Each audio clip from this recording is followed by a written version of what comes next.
अहमदाबाद शहर crime branch द्वारा कई महीनों से अहमदाबाद शहर एरिया में जितने भी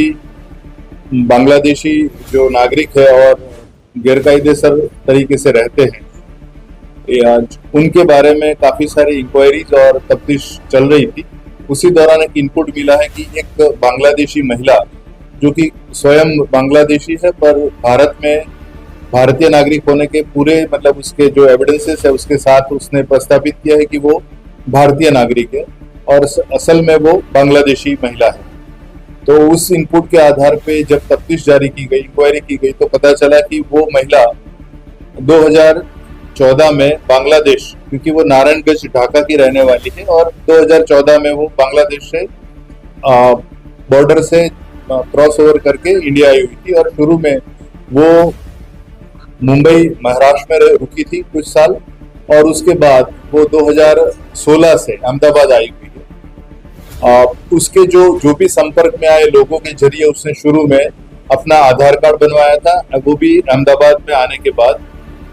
नारोल एरिया में जो एक कारखानेदार था आदमी, उसके वहाँ काम करने वाला एक यूनुस था, वो उसी से मित्रता के दौरान उन्होंने ये जो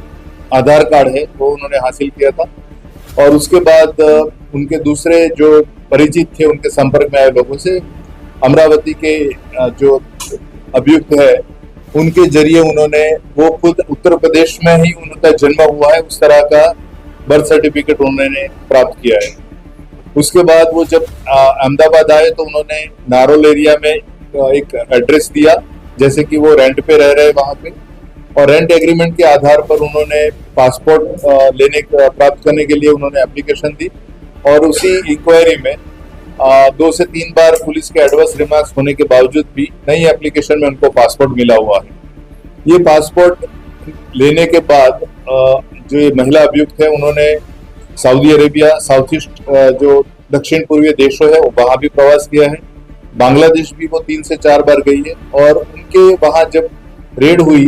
तो वहां जहाँ रह रही थी वहां से उनके घर से बांग्लादेशी जो करेंसी है वो इंडियन करेंसी, यूए की करेंसी वगैरह मिली और उनके पास से और कुछ जो डॉक्यूमेंट्स और उनके जो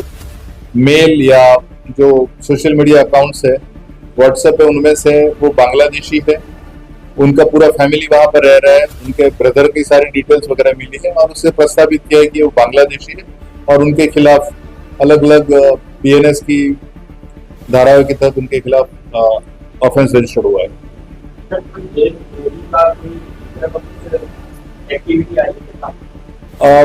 ये जो महिला अभियुक्त है वो 2014 से भारत में रह रही है और इन्होंने जो भी डॉक्यूमेंट्स अवेल कराए, उन्होंने जो भी मतलब जिस तरीके से वो सारे जेन्युइन लिए पर उनका तरीका गलत था और फिलहाल जितनी तफ्तीश आज तक हुई है इंक्वायरी में, शुरू में प्राइमरी इंक्वायरी थी, बाद में ऑफेंस रजिस्टर होने के बाद भी इंक्वायरी हुई है, तो उसमें अभी तक भारत विरोधी प्रवृत्ति में वो शामिल है वैसा नहीं दिख रहा है, पर फिर भी उनकी पूरी डिटेल की मतलब पूरी